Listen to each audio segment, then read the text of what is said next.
welcome back to A Better World. This is your host, Mitchell J. Rabin, and we're very glad you're joining us again today.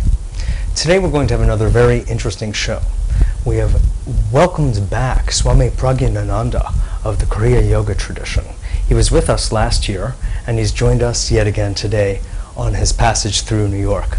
He's been making quite an effect on many people across the world. He's actually been traveling throughout the world to all parts, all continents, talking to people about what Kriya Yoga is, what initiation is, and what spiritual practice is.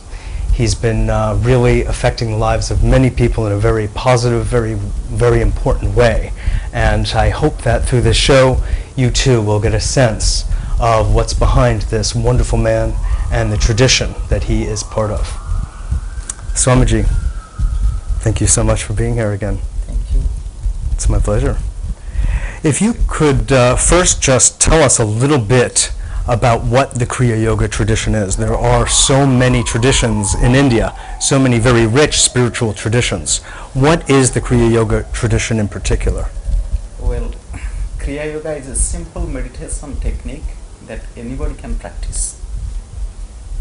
This technique, one practices 10 to 15 minutes time a day, can simultaneously change the physical health, mental health through calmness, concentration, and inner peace, love and joy. It is a non-sectarian meditation technique. You can believe in your own faith, own religion, but at the same time you can practice this meditation technique. So in a sense, more than a religion, it's almost like a science or an art. It is a science as well as it is an art. Mm-hmm. It is a science of changing your life and art of living. Mm-hmm.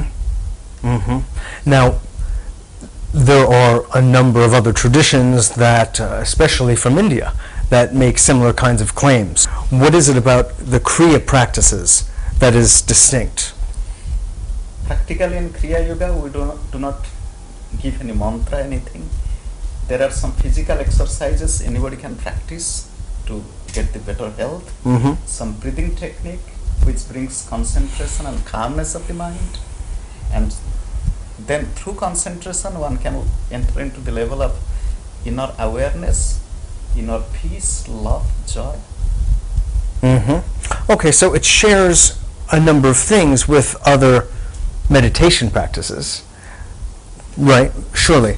Okay. But what does Kriya mean? We live in this world, we do work. To understand Kriya, you should understand this word. We are working. To work is Kriya. And who is helping us to work? Through breath, we are working. Without breath, it is death. Of course. So, when we change any work, the breath changes. Suppose somebody is angry, the breath is different. Sure. Somebody is in tension, the breath is different. And somebody is in depression, the breath is different. And somebody is peaceful, the breath is different. So by changing the breath, we can change the human behavior, human nature. At the same time, through every work, one can perceive which helping the person to work. Kri means to work, Ya means the soul.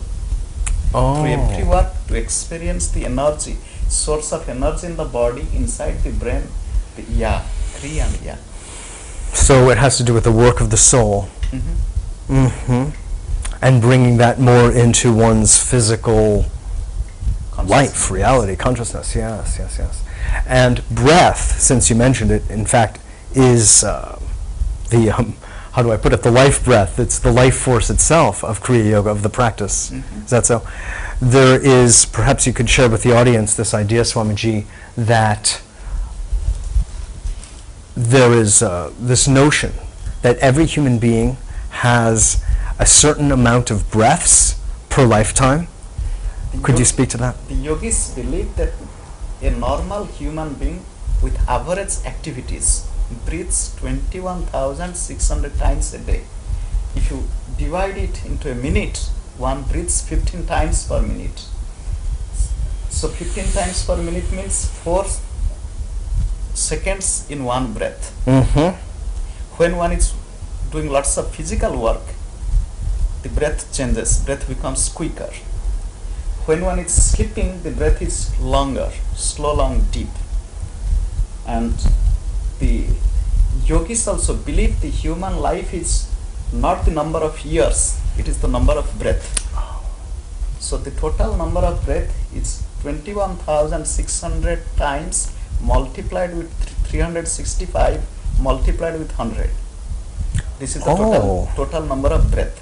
One who knows the art of breath control, through controlling breath, one can control the life, and one can control the activities, quality of life, the length of life.